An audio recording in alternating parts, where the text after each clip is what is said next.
So the big media is disappointed that their sacred Veilguard was not nominated at the Game Awards for pretty much all of the normal categories that BioWare would probably be in, especially old BioWare, considering that they really knew how to make games and tell stories back then. To pull this back a bit, I was actually kind of surprised that Veilguard was not nominated for Game of the Year, Best RPG, Best Writing Story, and stuff like that. It isn't that I think the game deserves any of those honors in any way, but rather when you look at who the voters are for the Game Awards, the clique that they are in, the big games media, the environment that many of them have created pertaining to the new Dragon Age especially, I felt it was a given that we would see Veilguard on this list, and I even had money that Veilguard would probably win in many of those categories. Veilguard is only nominated for accessibility, which is probably not what EA and BioWare were hoping for with the nominations. Critics hailed the game as the second coming of BioWare, a true return to form. It was supposed to have all that, and yet when people actually got to play it, including the more hardcore fans of the series, and fans of that genre, many were like, what even is this game? It's like Veilguard is a dino, Dragon Age in name only. There are a few things to unpack when it comes to Veilguard's nominations, or rather lack of them. It really makes you think why Dragon Age was basically completely ignored by what is an award show where it appears the people voting, reviewing the games, and even making all of them seem to be all in on it together. Part of me wonders if this group, this clique of media people, sort of read the room, especially as it pertains to Dragon Age. Many of the media outlets came in pretty heavy defending the game, and giving it very high scores. But an odd thing happened about a week or so after the launch of the game. We were seeing outlets sort of release articles that felt like they were trying to walk back their initial very high praise of the game, and use many of these new articles as a way to sort of bring down their own review, because they ended up being very different than how a lot of the community was reacting to Veilguard. And even if these voters read the room, like, is this not going to end well if we nominate this game? And even worse, what happens if it wins? My guess is that the voters and all of that went for a safer route for the awards. Many of them like pushing their own agenda over entertainment, but when the game really isn't that good, the battle to continually defend it becomes harder and harder. I feel like Veilguard being nominated and then winning in other categories were turned into a really good example of gaslighting the player base to even have us try to believe this. And let me tell you, you would need to do a lot of work, and I mean a lot of work, to really convince me that this game is any good. I can almost guarantee you wouldn't convince me because of what they did solely to Varric. Circling back to Polygon, they were one of the big outlets to give Veilguard a really good score too, and then in a recent article from them they found that Dragon Age was snubbed. They said it was a surprise for a new entry within a famous series with very high production values. This is the type of stuff that wins at the awards, even citing that prior Dragon Age games, like Inquisition, scored big when it came out. This is where I think this whole thing acts as a good example of the big disconnect between players and the media outlets, even though that the media pretty much did the voting here too.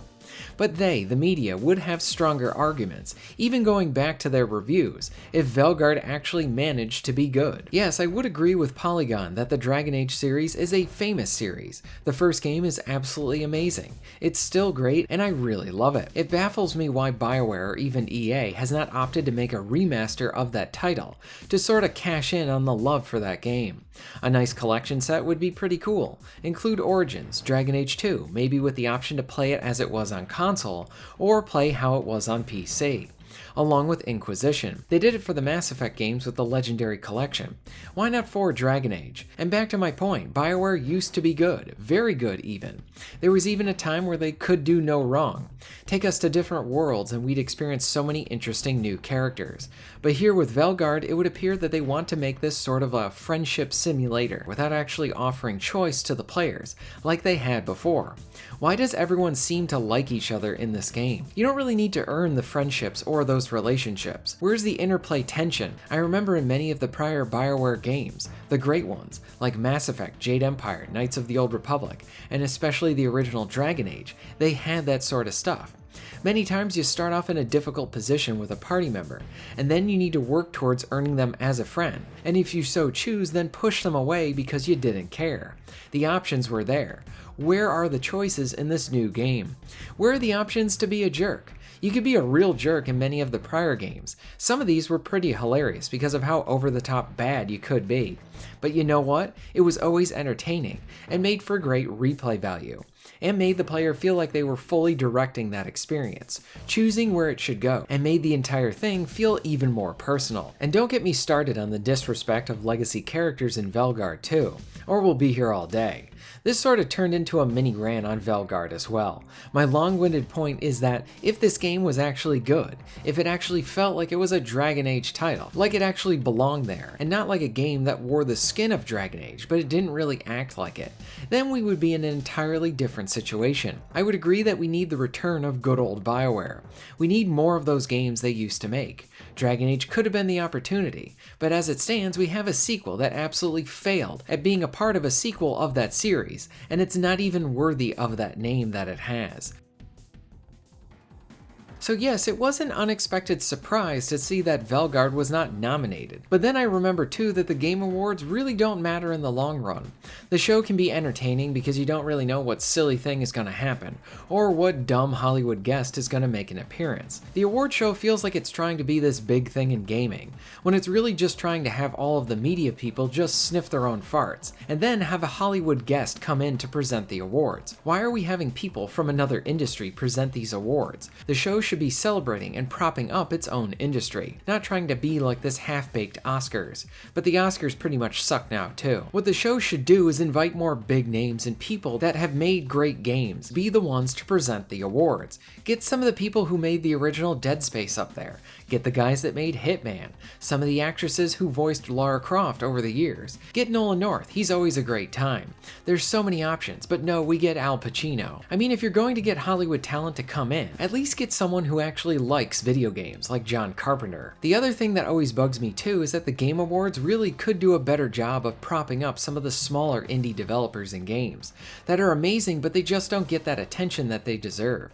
We need more indie categories or options for them to be shown and presented. I have seen many say that this year wasn't the best year in gaming, but I'd like to also tell you, you need to play something in the indie market. Whereas Songs of Conquest and other top tier indies that came out this year that are worthy of your time. There's another group that features Stuttering Craig and his crew, and they're trying to do their own type of game awards. I really applaud them for trying to do that, something of their own and hopefully more game focused, and celebrate why we love this industry.